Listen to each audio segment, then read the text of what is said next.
Bonsoir les amis, j'espère que vous allez tous très bien. Très content de vous retrouver pour cette nouvelle vidéo dans laquelle on va parler du mercato du Barça. On va revenir sur le mercato. Le mercato officiellement terminé, c'est la trêve internationale actuellement. Donc on a largement le temps de revenir sur le mercato du Barça. Qu'est-ce qu'on en a pensé, qu'est-ce qu'il en est de la gestion, Deco, Laporta, qu'est-ce que j'en pense, etc.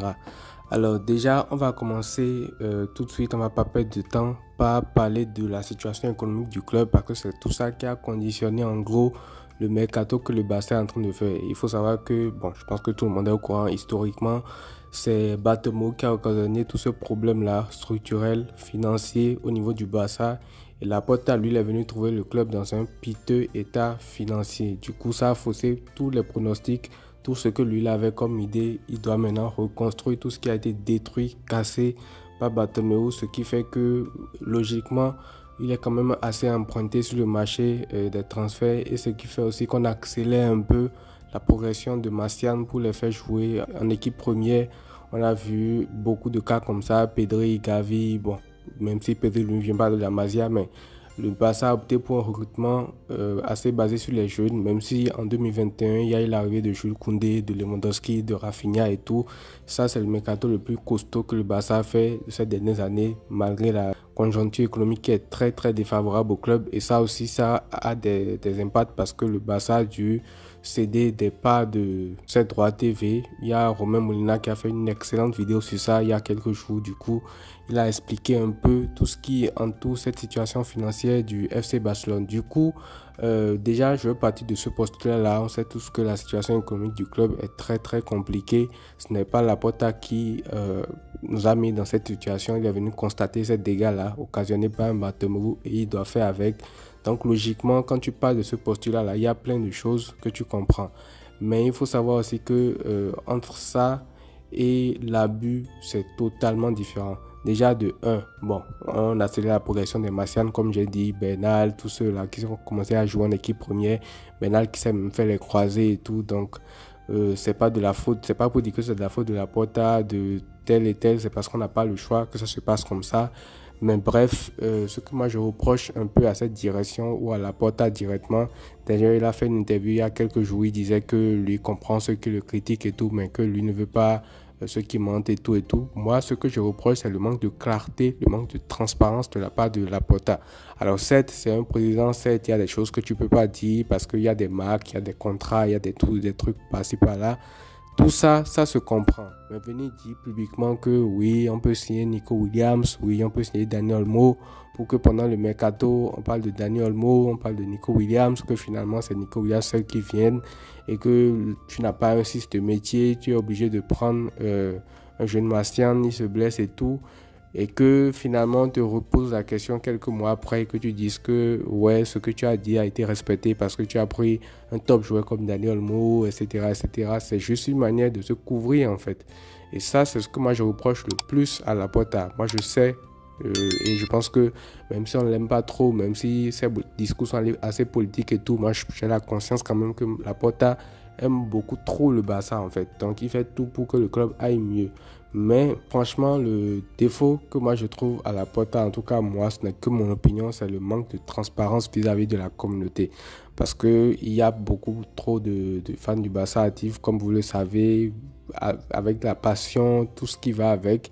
Et quand tu nous mets des trucs comme ça dans la tête, on peut signer Nico Williams, on peut signer Daniel Olmo. En gros, quand tu nous vends du rêve comme ça, on peut avoir un top ailier, un numéro 6. Bref, il avait dit les trucs et tout, c'est pas les thèmes exacts, mais il y avait quand même assez d'optimistes qui étaient vendus lors de sa conférence de presse.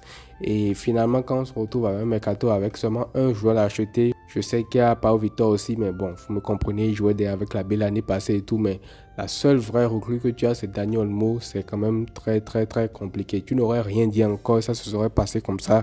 Je m'aurais dit oui, la situation est compliquée, donc finalement, c'est ce qu'on a pu faire et tout. Mais là, pour inscrire encore ce seul joueur que tu as pris, tu as dû te séparer d'un Gundogan d'une manière assez compliquée et tout. Lui-même, il a fait un tweet où il disait que si ça pouvait aider la situation financière du Barça, il en serait moins heureux. Parce qu'il y a ce cas-là aussi qui m'a dérangé un peu, pas tant dans le fait que Gundogan parte, parce que avec un peu de recul, le Barça a quand même un milieu de terrain assez fourni. Donc, le fait qu'un Gundogan reparte à City, tout le monde est content et tout. Je pense quand même que c'est assez juste, mais parce que l'image que tu renvoies, c'est pas du tout la bonne. Parce que Gundogan, c'est quand même le meilleur joueur de ton équipe l'année passée.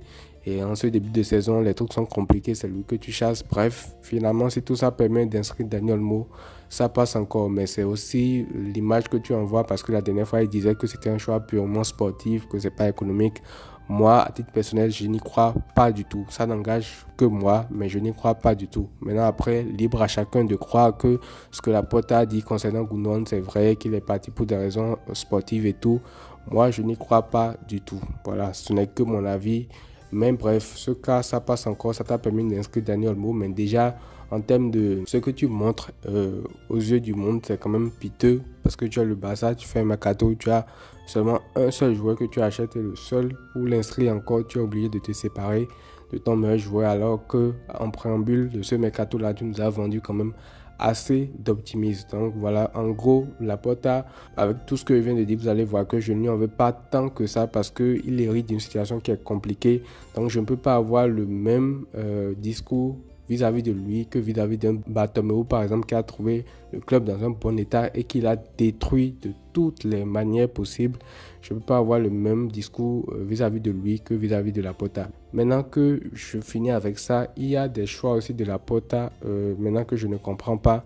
Déjà, le fait de prendre Deco comme directeur sportif. Certes, je peux comprendre que Alemany puisse partir et je pense, si mes souvenirs sont bons, qu'il était parti pour une raison purement économique parce qu'il avait eu une offre du côté de Newcastle, je crois, où on le payait beaucoup plus que ce qui touchait au Barça parce qu'au Barça, il ne touchait pas, bon, enfin, à son niveau, à leur étage, à eux, on parle de millions d'euros là-bas, ils ne touchaient pas assez. Et à Newcastle, on lui proposait beaucoup. Ça, je peux comprendre et tout le monde ici, on peut comprendre parce que nous, on est fans du Barça et tout, on aimerait qu'il reste et tout pour nous, mais chacun doit quand même penser à sa famille, à ses revenus et tout. Donc, par rapport à ça, il n'y a pas de problème. Mais le fait de choisir Deco comme directeur sportif, ça aussi c'est un choix que je ne comprends pas en fait.